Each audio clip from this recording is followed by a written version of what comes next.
Hey, welcome to Beyond the Scenes. This is the daily show podcast that goes a little deeper into segments and topics that originally aired on the show. You know what the daily show is, but we give you a little extra, more than what you thought. You know what this podcast is?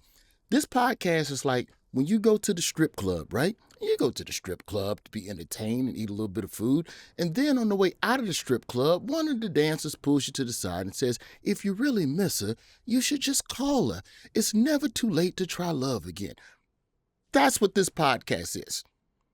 Today, we're talking about something that might be a little more serious than what advice you get at a strip club. We're talking about the Supreme Court. Give me a clip. For the past 50 years, ever since the Supreme Court decided Roe v. Wade, women in America have had the right to choose whether or not to have an abortion. And now it looks like that right is going away. While many people are upset about the decision itself, some people are only upset that we're hearing about the decision. This is as corrosive, as destructive to the Supreme Court as we've ever seen. This is an insurrection against the Supreme Court. It is not up to a law clerk to decide when the decision of the court will be announced. This should have never happened. They should be able to make decisions in private and secret, and then once they're ready to decide and let the country know how that they have ruled, let it out. Yeah, I like that a lot. I understand why these people are upset. You heard what they said. The conservative majority on this court has a fundamental right to choose when they want to release a decision into the world. Imagine having some random person violate your privacy and make that choice for you. Who would do such a thing? The newest Supreme Court term began in early October, and today I've got three guests to help me break down where we are with everything going on in the SCOTUS. First up, we have Daily Show supervising producer and writer who happens to be a former attorney, Zhubin Parang. How you doing, Jubes? Good to see you. I'm doing great, Roy. Thank you. And thank you so much, by the way, for my first appearance in this podcast to give me this strip club intro. I really appreciate that. Yeah, I'm really, sorry that I had a little bit of a meltdown there at the top of the show. Love is an illusion, Zhubin. Never forget that. Next, we have the editor of SCOTUSBlog, a corner of the internet where you can read up on what's happening with the Supreme Court, and they tell you everything that's going on. It's all right out there in the open, and maybe it'll help you ace your civics test. James Romoser. James, welcome to Beyond the Scenes. Thank you so much for having me. Happy to be here. And finally joining us, the ACLU's legal director, and fun fact, he taught both Zhubin and James at Georgetown Law, David Cole. Welcome to your class reunion. But first, I have to ask, before we start, David, who was the better student, James or Zhubin? I think I gotta give them both A pluses. Can't distinguish. Just I don't think that's what my transcript says. I got to be honest. Yeah. Can I go back and make some revisions? Just retrospectively, by the fact that they've made it all the way to this podcast, A plus. Yes, fair enough. Well, then, since you are the professor, I'll start with you, David, and Zhubin, James, feel free to jump in, but be respectful to your professor, right? And shut your ass up and let him talk first. The last Supreme Court session, David, it wrapped up last June, and it was pretty contentious. It was a lot of, back and forth on a lot of cases that don't necessarily find their way to the top of the media cycle. Just to start this whole conversation off, what were some of the bigger cases and issues that were decided during the last SCOTUS session? It was a brutal term. President Trump appointed 3 justices to the court during his time, and he promised that they would overturn Roe versus Wade. And sure enough, in their first full term on the court, they took a case that they did not have to take, and they threw out a constitutional right that every woman of childbearing age has grown up depending upon. Really a remarkable decision in Dobbs. But they didn't stop there. They then went on to strike down a New York law that says, you can't carry a gun on the streets of Manhattan unless you have a reason for carrying a gun on the streets of Manhattan, and you got to get a permit for doing so. Over a century-old law struck it down under the Second Amendment. And then they essentially turned the religion clauses on their head. It used to be that the religion clauses required separation of church and state, But in two cases last term, the court held that a football coach, high school football coach, had the constitutional right to pray publicly at the end of every game contrary to his school's direction. And in a case out of Maine, they held that the state of Maine was constitutionally required to fund religious private schools if they're funding secular private schools. So, where the Constitution used to say separation of church and state, now the Constitution requires the state to support religion and requires the state to allow its officials to pray publicly at the football game of all places. So, in all those cases, they overturned, years of precedent, 50 years of precedent. In Dobbs, 100 years of precedent with respect to the New York gun carrying law, and decades of precedent on the religion clause cases. Okay, so religion, women, guns. Thank God the environment wasn't caught up in this. Oh, yeah, I missed that one. One. So, yeah. Yet. Yeah, so what about that one then? How'd they reverse the precedent on the environment? Give us that one. Constitutionally, it does not have the right to exist, it turns out. Yeah, Very amazing. It turns out the EPA is unconstitutional. No, they did not rule that the Environmental Protection Agency is unconstitutional, but they did rule that the Environmental Protection Agency did not have the authority to require the plants that produce electric power for the grid to shift from coal power plants to other more green sources of energy. They made up a new doctrine called the Major Questions Doctrine, which essentially says, if we don't like what a statute says, we'll say it's really important and it's major, and unless Congress has expressly provided precisely what the agency should do, we'll say the agency has no power. And, Congress is essentially moribund these days. It can't really pass virtually anything. So the notion that it has to kind of legislate in detail in order to allow us to deal with things like climate change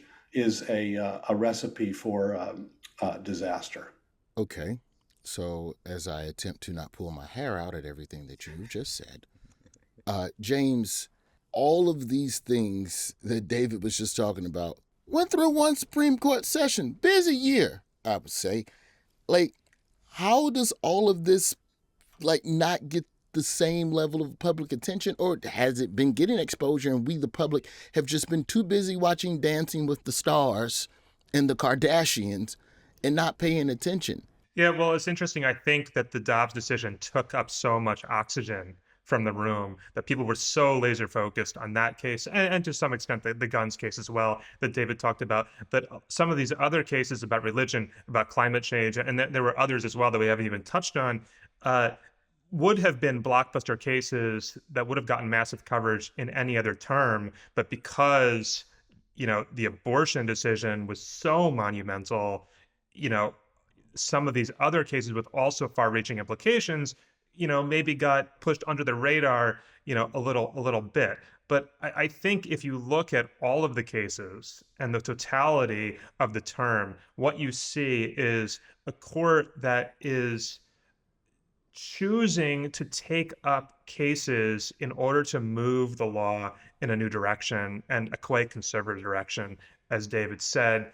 The court has a lot of discretion in which cases it wants to hear. There's no need necessarily to hear the abortion case. There's an affirmative action case we'll probably talk about later that there's really no need for the court to take up that case, but the court decided that they're going to hear it. And just by virtue of taking up basically the most divisive issues in American life and American policy, the court is really intervening in these debates in ways that it doesn't necessarily have to, but reflects the ideological commitments of the court's new members. Well, and also I would say it reflects a lack of kind of judgment and modesty. I mean, when you have 3 new justices put on a court by a president who expressly and publicly proclaims, I'm putting these people on the court to overturn Roe versus Wade, I think, a modest court would say, well, let's not, make number one on the agenda, overturning Roe versus Wade, because then it looks like we're just doing the president's bidding. We're not acting like judges. And so, I think most people predicted that the court would not overturn Roe versus Wade. It would maybe, limit it at the edges. But boy, as soon as we heard the argument in that case, it was clear they were going for it, and they have not slowed down, as James indicated, in the cases that they're going to hear this term. So with Zhubin on the show, now I don't know, how he was as a student there with you, David, but Zhubin at the Daily David Show. said A+, so I think we can assume that's accurate in every respect. I don't think we need to. Certainly, we don't need to dig any further into. He made a great joke in every class. I wasn't trying to. I was just trying to answer the questions. Unfortunately, Zhubin is what I believe to be one of the emotional cores in the writer's wing, in that as a writer on the Daily Show, Zhubin, and as a performer, we have to take in a lot of the worst news all the time and then figure out a way to make it funny. And sometimes you have to do that without feeling. But Zhubin somehow has mastered the art of feeling empathy within a story and making sure that that heart is honored within the piece, in addition to the comedy. So Zhubin, what are some of the conversations that you and Trevor had, as a team? Because I'm not always over there, because y'all send me to Atlanta to be in a kayak in sneakers, because nobody told me that I needed kayak shoes, and I was wearing my good ass. Anyway. But it was funny though, right? It was funny seeing you cry on the bank of that river. It was very amusing. When you and Trevor and the rest of the writing team were reacting to Roe v. Wade and that whole leak and its eventual overturn, how do you all manage striking the right tone? Because the country was angry, and there's a lot of times when people don't want to necessarily laugh, but how do you all maintain the balance of empathy versus anger versus humor when you're dealing with all of these Supreme Court decisions?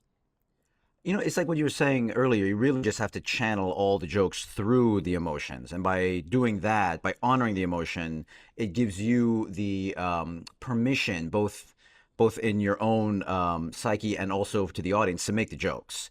You can't pretend that people are not upset about this. You can't pretend this is not a change and just make jokes sort of divorced from those feelings. You'll come off either, cruel or indifferent, and the jokes won't have that extra punch to them. So the challenge, I think, as a comedy writer, especially for topical stuff, is identifying what it is that is making you feel whatever you are feeling about an issue, and then articulating that emotion on the way to a joke. And the way we did that with the abortion, with the leak of the Dobbs decision, and eventually the decision itself, was, especially with a lot of the writers who were feeling very disappointed and very angry with not just the justices, but also with the Democratic Party apparatus that was more interested in fundraising off of this than doing anything in the months between the leak and the decision to use their power to do something about it. The senators like Collins and Manchin, who were shocked, just absolutely shocked, that they had been tricked by the justices into voting for them when they were assured so firmly that Roe v. Wade was a precedent. One of the jokes we had about that was that why is she never tricked into doing anything good? It seems like the only people on the planet who didn't realize what was happening were Joe Manchin and Susan Collins, who now say that they were tricked. Tricked, I tell you, by these judges. And by the way, why does Susan Collins never get tricked into improving healthcare or solving climate change, huh?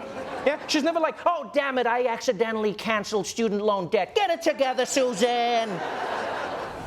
Because people don't come to a comedy show looking to not laugh. If you are not providing those jokes, then you are not you're just opining, and you can go anywhere to find opinions. That's the challenge of comedy writing, is channeling that emotion into jokes that resonate with those feelings.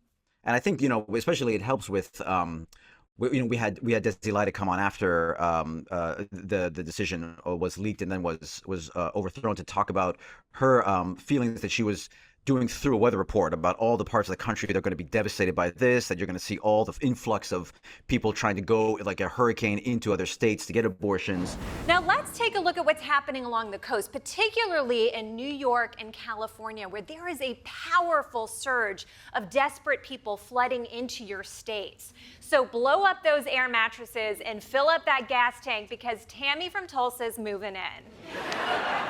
Doing jokes through the weather, while being very clear what she's actually talking about, I think builds up a very funny tension.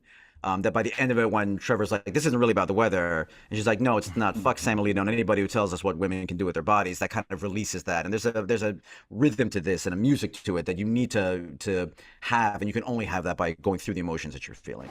The real weather event is happening over at the Supreme Court. Now, our storm centers have been tracking this for years, so we knew this acid rain was coming, but that doesn't mean it still doesn't burn the hell out of our twats. So that's the weather. Back to you, Trevor.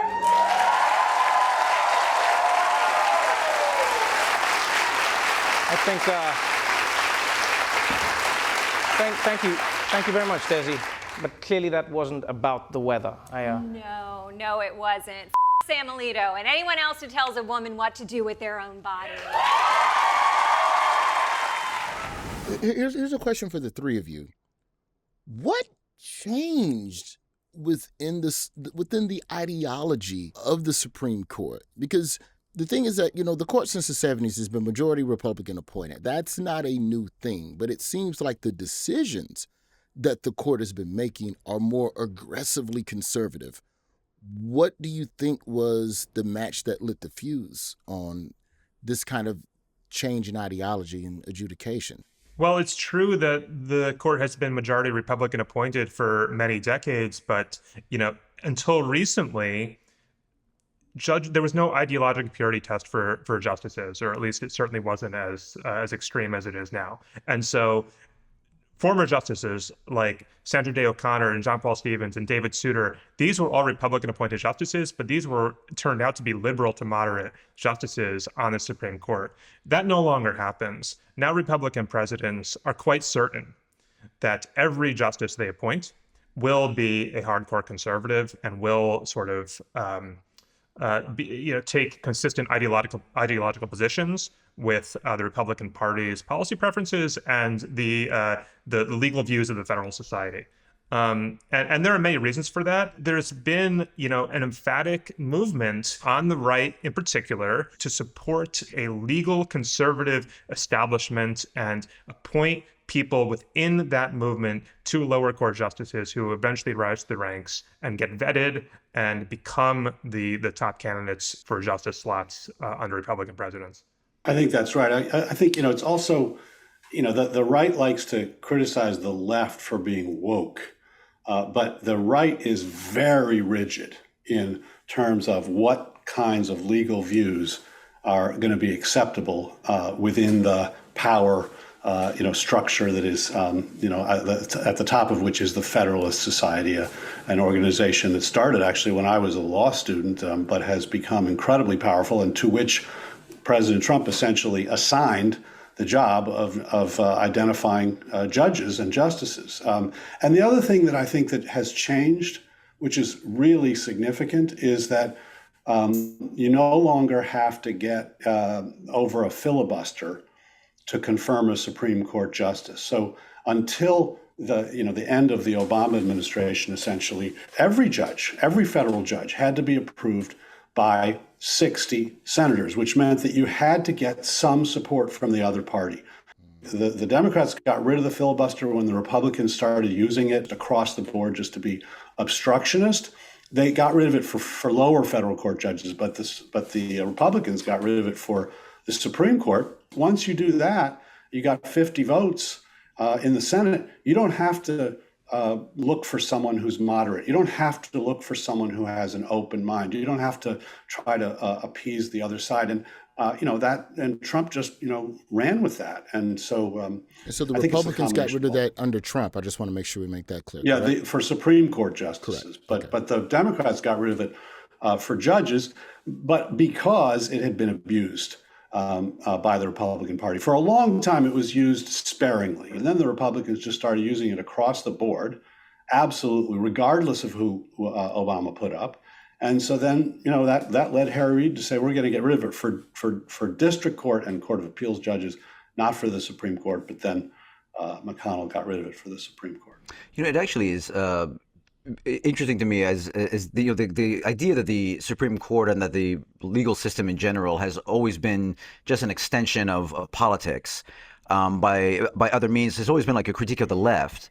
But I feel like, and I'm thinking about this, but something you said earlier, David, that it feels like this idea that the courts are just simply another part of a political project seems to have now been adopted by almost everybody in the system now. There's no longer any perception that this is a court that has any legitimacy or role to play outside of a political project. And I wonder, to the extent that you were saying that even with Congress also driven down to gridlock, if this was necessarily going to bring the court into a role like this, or if this is just part of the larger collapse of institutions into this kind of like ever-grinding political culture war that seems to have been accelerating the last 20, 30 years. Yeah, no, I think it is the latter. I think it's really hard for any institution to stay above the fray when the country is so divided. So it makes everyone, sort of sort themselves into one camp or the other. And if you try to maintain something in the middle, you just get,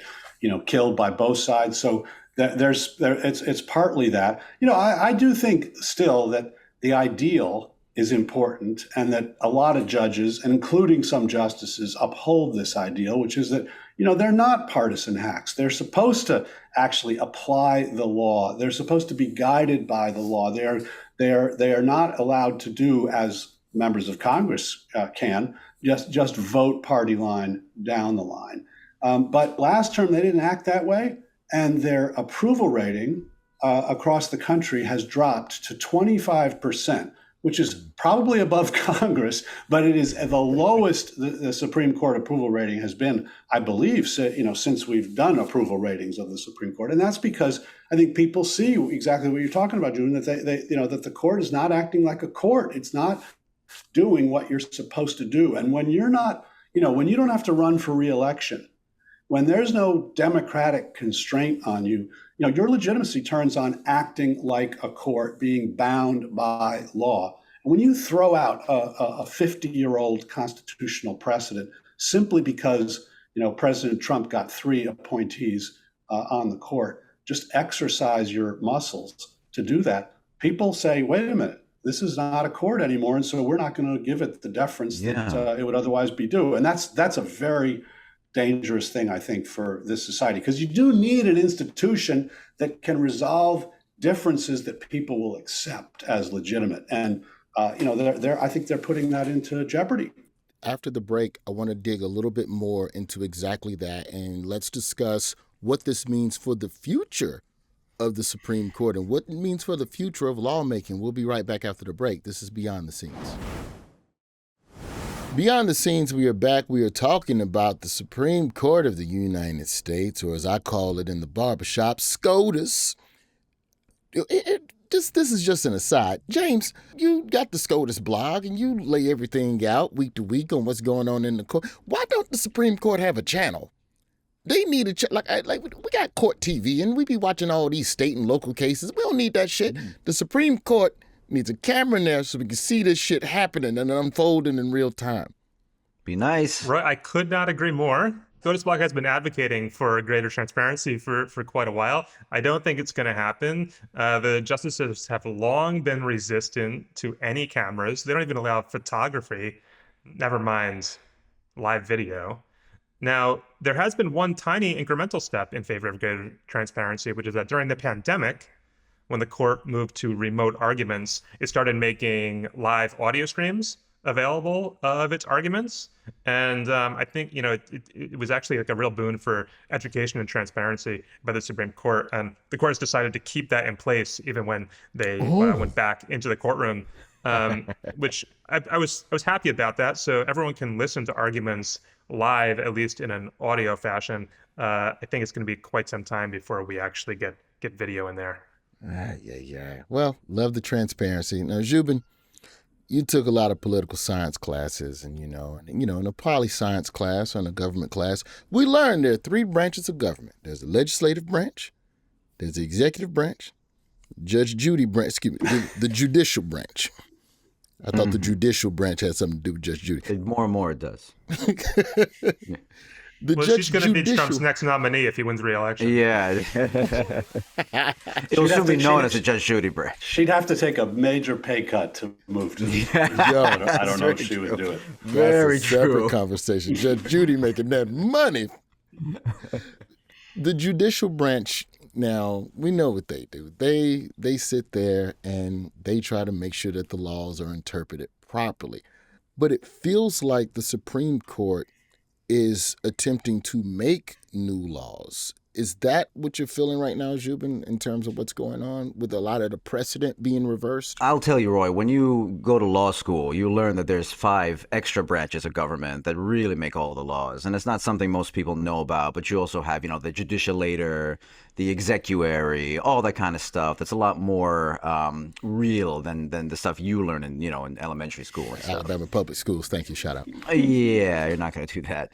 No, I mean, that's always kind of been the critique, I guess, that you can't really interpret the law without changing it. To a certain extent, the judiciary has always had that lawmaking power just by virtue of being able to interpret a law and thereby changing who it applies to and who doesn't. And it feels like the history of the Supreme Court has been one of which justices feel comfortable using that power and to what extent they do. Whether the court of that era tends to be one that is restrained in certain areas and is more active in other areas. I do think you could argue, for example, the Warren Court was much more in the realm of active lawmaking with respect to criminal justice over the 60s. And we are now in a different era where the court is much more active with respect to issues that the conservative movement cares a lot more about. Gun rights, religious liberty rights, as unbalanced to public rights opposed to those religious liberty rights. I'm very happy to see if Dave and James agree with me, but it feels like that tension between a judiciary that wants to that cannot help but create law just by interpreting law is one that always exists, and it's just a matter of which justices feel comfortable using that power in what area. I think that's right. Although one of the key things about being a judge, one of the key constraints on being a judge, is that you are bound by precedent. So, yeah, you have to take the cases that were decided before you and apply them to a new circumstance. And there's room for discretion in how they're applied to the new circumstance. But you are bound by those prior precedents, and you have to try to make sense of them in a consistent way, unless you decide to overturn those prior precedents. And when you overturn those prior precedents, then you're not bound by anything. And that's what you have with a case like Dobbs. That's what you have with those religion cases.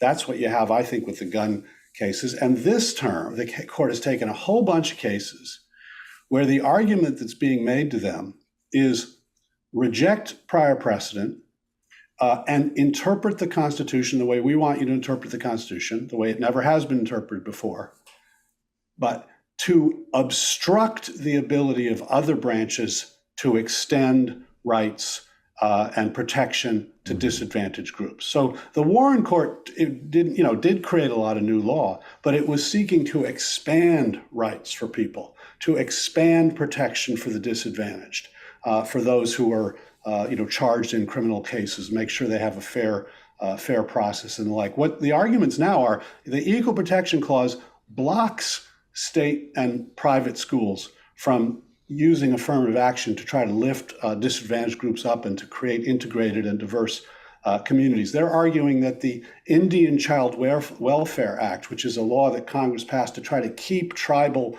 families together, it violates the Equal Protection Clause, and therefore Congress can't seek to protect Native American kids by singling them out. In a case called 303 Creative, a website designer is arguing that she has the right under the First Amendment to open a business to the public, but then deny her service to same-sex couples because she objects to same-sex weddings. So she's invoking the Constitution to deny the Colorado legislature's rule that a business open to the public has to serve everybody. So, I think one of the key roles of a court is that they can protect people who can't get protected through the political process. This court, this term may turn that on its head and use the Constitution as a barrier to other branches protecting disadvantaged groups.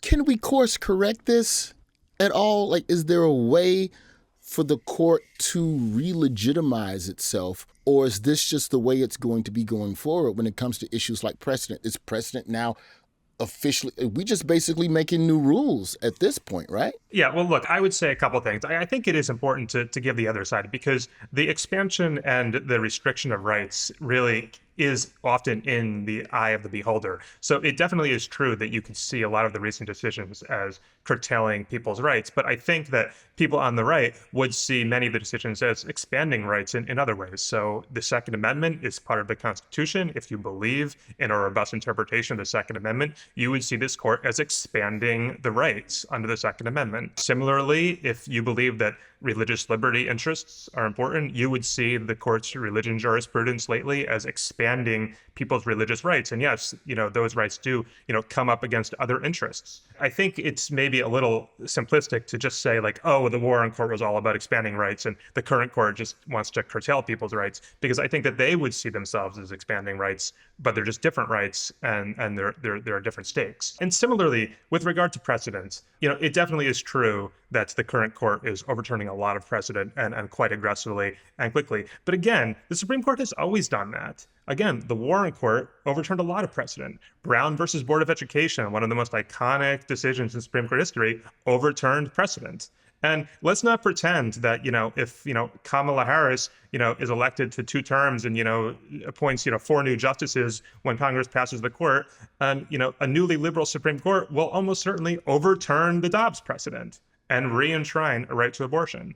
And so, what's good for the goose is good for the gander. I think, liberal justices do this too. And so I think it's just important to recognize that. You asked about sort of ways to create more accountability. And I think there are some things that Congress could do. They could certainly expand the size of the Supreme Court. There are proposals to enact term limits on the justices, which would ensure that each president gets to appoint sort of the same number of justices. And I think actually the most interesting proposal is to do something called jurisdiction stripping, which sounds wonky, but it would basically be Congress just simply saying, the Supreme Court just doesn't have the power to review laws in certain areas. So, for example, Congress could pass a new voting rights law and literally say, the Supreme Court has no power to strike this law down. That is absolutely within the power of Congress to do. So there are things that, the political branches could do to check the Supreme Court, to reduce the power of the Supreme Court, or enact, ethical oversight. I don't see any of those proposals really getting off the ground. Biden hasn't spent a lot of political capital on these things. And with the exception of a few Democrats in Congress, I just don't see the political will to enact these sorts of court reforms. Okay, so let's stay right there in that pocket for a second. With regards to expanding the court versus term limits, should we do term limits, James and Zhubin? Should we expand the Supreme Court? Or what are some other ways that we can return to a judiciary that's more representative of what the people think, instead of just doing what the hell they want to do or doing what the hell the political person who appointed them wants them to do? Well, I do think that if you have a judiciary that is more responsive to the public in the way of which they are appointed by presidents more regularly and not directly elected, which I think is probably too representative of public opinion for judiciary, I think that would go a long way towards at least allowing there to be a little less pressure on the system in other elections where, you see Senate elections almost entirely now hinge on who will give the president the majority they need to elect Supreme Court or to appoint Supreme Court justices. You'll at least, pull a little bit of the venom out of that area. And I think that's by itself a good reason to go to term limits, to guarantee at least the winning president gets, 2 Supreme Court justices. And then you don't have these situations where you have these bizarre imbalances where some presidents get to appoint a lot, some presidents don't appoint any, and everyone is just sitting here kind of just looking at Ruth Bader Ginsburg being like, lady, do you want to do anything in the next year or so? Maybe step down. Or basically how they hounded Breyer off the court. It's not funny, but there were a lot of people near the end of Trump's term where people were going, we need you to live until Biden gets into office. And that's the kind of political thinking that you would not necessarily want your Supreme Court justice to have to sit there and think in that element how, to have this political calculation of when should I retire, or how long can I, should I just like keep pumping the vitamins so I can last past this particular president's term. So I think that certainly would help reduce the rest of the political pressure on the system, or in the very least would help a little bit more public acceptance of a court, of the decisions, if they know that, well, if we really hate this decision, we will have a regular chance to vote in justice who might, mollify it or overturn it. It is striking what you were saying there about the logical decision, because I do feel like, again, this goes to my sense that this court is just openly political now. Was reading Justice Alito's concurrence in the gun rights decision that overturned New York's gun safety law. It read like the most Fox News poison grandpa screed I have ever read in a Supreme Court decision, and it felt to me like this is the writing of a person who's not really trying to convince anybody. He is mad that the dissent brought up a point that he disliked them bringing up and wanted to just complain about. And if you are able to make unaccountable decisions democratically, the whole entirety of an opinion is that you should have your reasoning made very clear. And if it is getting to the point now where the justices are able to, either with shadow dockets or these kinds of opinions, just be like, this is what like Tucker said, then I think like you are really heading towards a situation where nobody is going to respect the court, regardless of their whether it's a conservative court or a liberal court. And I think that's the real poison in terms of the court's legitimacy. David, how do we get them back to a place of legitimacy where they're supposed to, honor the beliefs that the electorate, the people that they're supposed to be serving? How do you honor the people that you're serving and not just yourself and your own interests? How do we hold them accountable? One thing that history shows is that over time, the court has actually relatively rarely parted company with where the country is on the fundamental issues that are presented to the court. When it has lost its legitimacy, it has come under attack, and there's been a course correction. So, the first major time was in the early part of the 20th century, the progressive era, the Depression. People were hurting, and Congress and state legislatures responded by passing laws that protected workers, protected consumers from big business. And the court kept striking those laws down as violating the rights of these corporations. And that's ultimately led FDR to propose packing the court. And he didn't actually pack the court, but the court itself corrected and started letting all those laws protecting the rights of consumers and the rights of workers go through. And I think another time, arguably, is the Warren Court. The Warren Court, to some degree, got out ahead of where the country was. And for a long time thereafter, there's been a sort of course correction, not a radical course correction, but a course correction. I take James's point that, one right, the rights are in the eye of the beholder to some extent. But, not when you're talking about, abortion. That is a right that 50% of this country enjoyed for 50 years, and the court just took it away. It no longer exists. And I think, to say, well, on something like affirmative action, the court is going to take away the power of universities to try to do justice, to try to create integrated communities, to help the little guy, right? So, yeah, you can protect the rights of the powerful against the little guy and say you're protecting rights, but that's not what we expect a court to do in a constitutional democracy. So when it doesn't do that, we have to condemn it. We have to criticize it. We have to, protest, in the streets. We have to vote like our rights depend on it. We have to look to alternative forums like state Supreme Courts and the like. But ultimately, I think the court will get the message if that happens. And the fact that its approval rating is 25%, they're already, they've gotten the message in the sense of they're going out and trying to make speeches saying, oh, no, we don't decide cases on political bases. We're not politicians. But, they're not going to win their legitimacy back by making speeches. They're going to win their legitimacy back by acting like judges, following precedent, and not deciding cases that really go against our country's most fundamental values today. David, do you think that in that because of that it's better to leave this question of legitimacy up to the individual justices, that it's better to trust them to kind of like understand when they've gone out over their skis? Or do you think there are any structural changes that might operate might operate better and take that decision making out of the hands of their own like savviness as political operators? Yeah, the fact that everyone's talking about all these sort of packing the court or term limits or jurisdictions, that in and of itself sends a message to the court. Hey, wait a minute, we're doing something wrong, because no one was talking about that for a long time. Now everyone's talking about it, right? So that in and of itself sends a message. Of those reforms, I think the term limits one makes a lot more sense than packing the court or jurisdiction stripping. But and I don't know that we'll ever get there, but I do think we might get there if they continue on the line that they seem to be going on.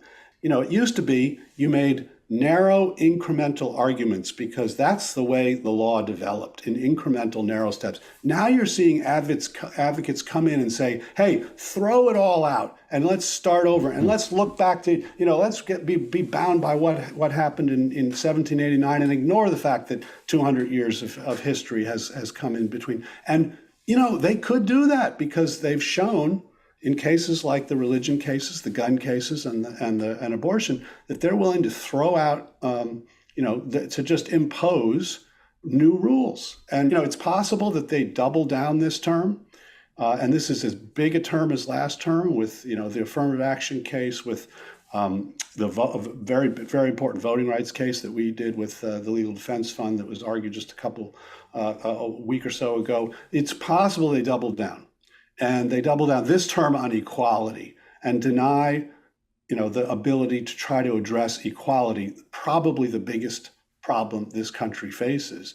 And if so, I think there's going to be more and more criticism, and at some point their approval rating will go below Congress. Oh, well, this is great news, and I appreciate you for bringing that to the podcast. Thank you very much for that. Matter of fact, I just need a break right now because you've made me so frustrated. After the break, we're going to bring it home, and we're going to see if the three of you can say anything nice about SCOTUS or give us anything optimistic to leave this podcast with. Okay, we've been hitting them for the first two breaks with gut punch after gut punch. I want all three of you to sit and think of something nice that what you're looking forward to with the Supreme Court. You have during these commercials for mattresses or whatever they're gonna play during this commercial. You have that amount of time to think of nice things to say about the Supreme Court. Okay. I like the robes. I don't think y'all are gonna do it. This is Beyond the Scenes. We'll be right back. Oh, my Lord. Beyond the Scenes, we have been talking about the Supreme Court of the United States and all of the odd and controversial and contradictory decisions they've been making to strip your laws away. And before the break, David was so kind to remind us that now they will be trying to attack equality. Thank you so much, David, for that last little bit of good news before we all had to take a screen break. What are some other things that are going to be in the SCOTUS this term that also live under that umbrella of attacking equality? I know at the state level, there's been a lot of gerrymandering issues. There's also been a lot of, equality cases in terms of denying same-sex couples services and stuff like that. What else is in motion right now in this term? So I already mentioned the affirmative action, the public accommodations laws, First Amendment exemption from public accommodations laws, and striking down the Indian Child Welfare Act. But there are two big cases involving essentially gerrymandering. One involving racial gerrymandering by your home state, I guess, of Alabama, where 27% of the population is African American, but only one of 7 congressional districts do African Americans have a meaningful chance to elect a candidate of their choice. And coincidence. Yeah, and we challenged that under the Voting Rights Act. The ACLU and the Legal Defense Fund challenged that, and we won unanimously before a 3-judge panel, including a Trump judge on that court, because they applied existing law under the Voting Rights Act, which says if you create the districts in a way that denies a minority group a meaningful equal opportunity to elect candidates of their choice, you have violated the Voting Rights Act. Whether you do so intentionally, whether you can prove intent or not, doesn't matter. Alabama appealed, and they're arguing essentially, no, you got to prove intent, which Congress was very clear that is not what is required. And then there's another case out of North Carolina where the Republican majority in North Carolina drew a congressional map that is skewed heavily towards favoring Republicans over Democrats, far in excess of their actual percentage of voters. And the North Carolina Supreme Court said that's unconstitutional under the state constitution because you can't partisan gerrymander.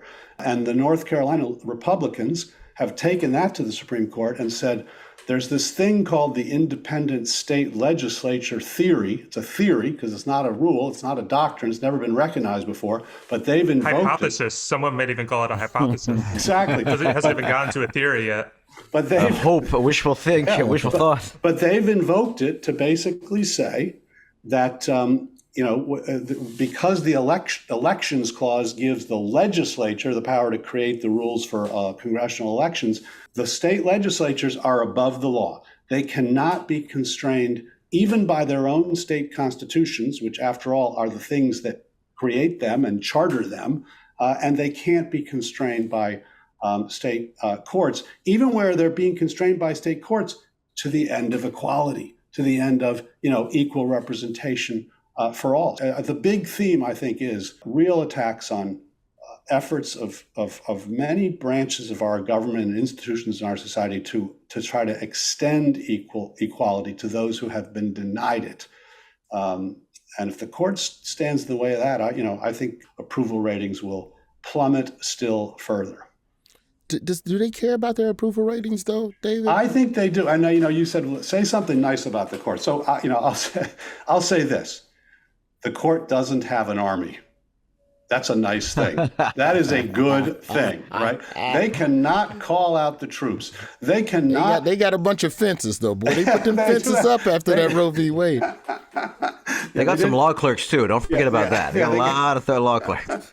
They're very, very brave, those clerks. But so they can't, they can't at the end of the day compel anyone to do anything unless we accept it.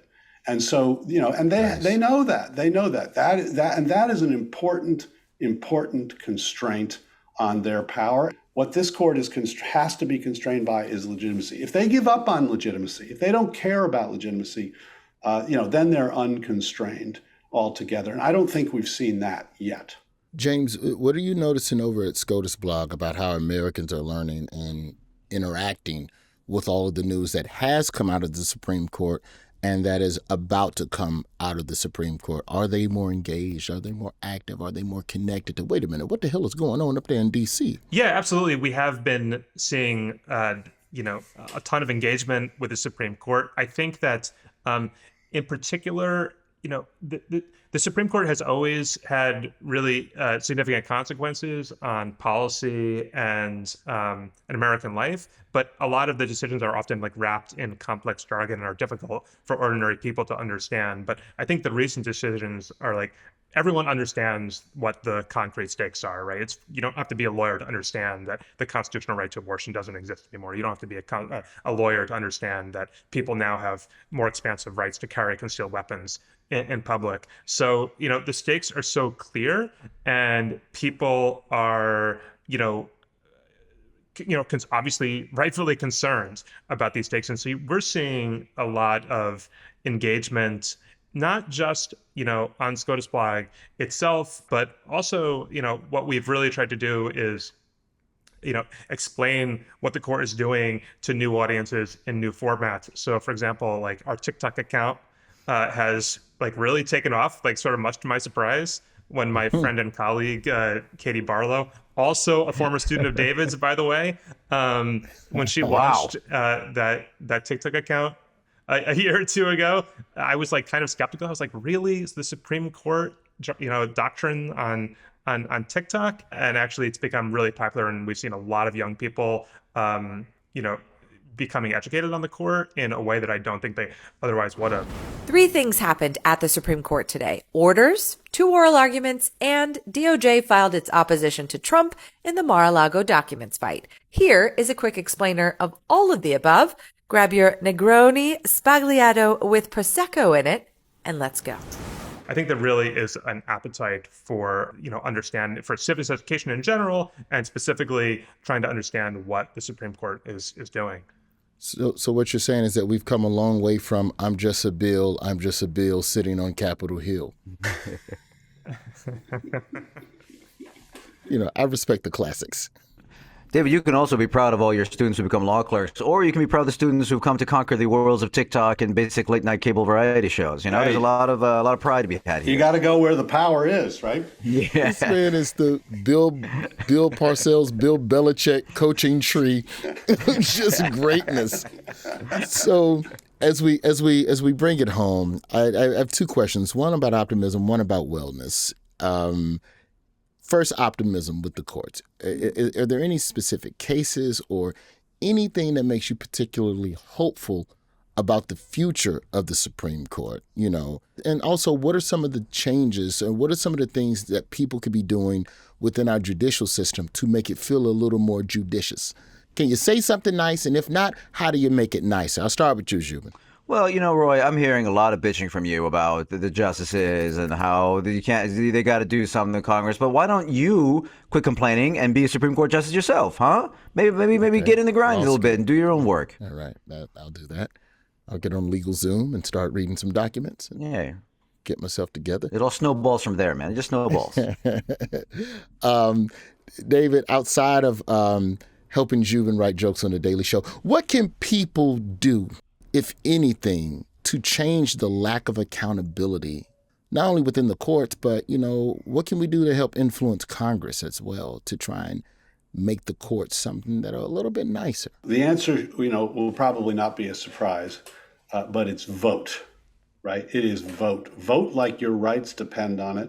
That is what will send the strongest message to the court. The court is not the only branch that can protect people's rights. The legislatures can, governors can, mayors can, even prosecutors can. And all of those people are up for election. So, the thing that gives me hope is that, again, as I referred earlier, the history shows that the court, when it gets out of sync with the people, its legitimacy crumbles and there is a course correction. That course correction will happen, I believe, if and only if we who are pissed off, we who think the court's doing the wrong thing, we who care about advancing civil liberties and civil rights for the most disadvantaged in this country, stand up and speak out. And what gives me hope is that we are doing that. From the Women's March when Trump was inaugurated to the Black Lives Matter protests after George Floyd was killed, to the March for Our Lives on gun control. Yeah. People are engaged. Young people are engaged and fighting for the rights that they believe in. And ultimately, when you do that in a democracy and you do it in a sustained way, working with civil society organizations, that's how change happens. So, the court is deeply depressing, but the political engagement of so many people around civil rights and civil liberties today is deeply hopeful. James, we'll go around the horn, starting with you to end this. Now, at The Daily Show, we have cereal. Well, let me explain for a second.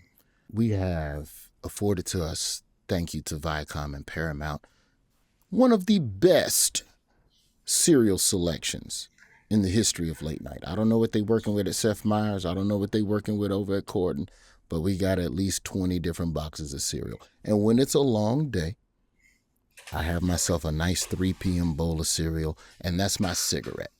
When it comes to just being stressed, I just sit in our little cafe we have, and that's how I relax. James, how do you, person who runs SCOTUSBlog, full of a lot of bad and stressful news, how do you deal with stress? What do you do to relax on a regular? Because I think that's an important thing for us to leave our listeners with, because we're all stressed about this. What is your routine? What is your Apple Jacks? What is your bowl of Apple Jacks, James? You know what? I wish I had some apple juice. I went down to the pantry this morning to have my bowl of cereal, and all that was left was like this super healthy, protein-rich stuff. No. It was Raisin Bran out your house, bro. Opposite relaxing. But I'll tell you what I normally do, which is, I really like to sort of just step away from the Supreme Court, and I go to the art museums here in DC, the National Gallery, the Phillips Collection. I really love looking at 20th century abstract art, and it really is a chance to just get away completely from what's going on in the Supreme Court, or so I thought until just a couple days ago when the Supreme Court heard this important copyright case about Andy Warhol. And so even when I'm looking at modern art, I can't even escape Supreme Court jurisprudence. So maybe none of us can escape it. I don't know. Zhu, what do you do to relax? Because I know you have a child there at the house, so I'm sure you have to leave the house. That's what I'll tell you. That's how I get away from all this worry about the future, man. I just look at my kids in the eye, and I just look at them and their faces, and they sneeze in my face and give me a cold, and then I don't have to worry about the Supreme Court anymore because I'm trying to get over a cold, and that's, I think, what that's my way. That's my way. All right, David, lay it on us. Well, you know the answer. I watched The Daily Show. That's the correct answer. This was a test. This was a test. Well, look, this has been a great conversation, and I can't thank the three of you for coming on and going beyond the scenes with us today. Thank you. Thank you, guys. Thank you so much.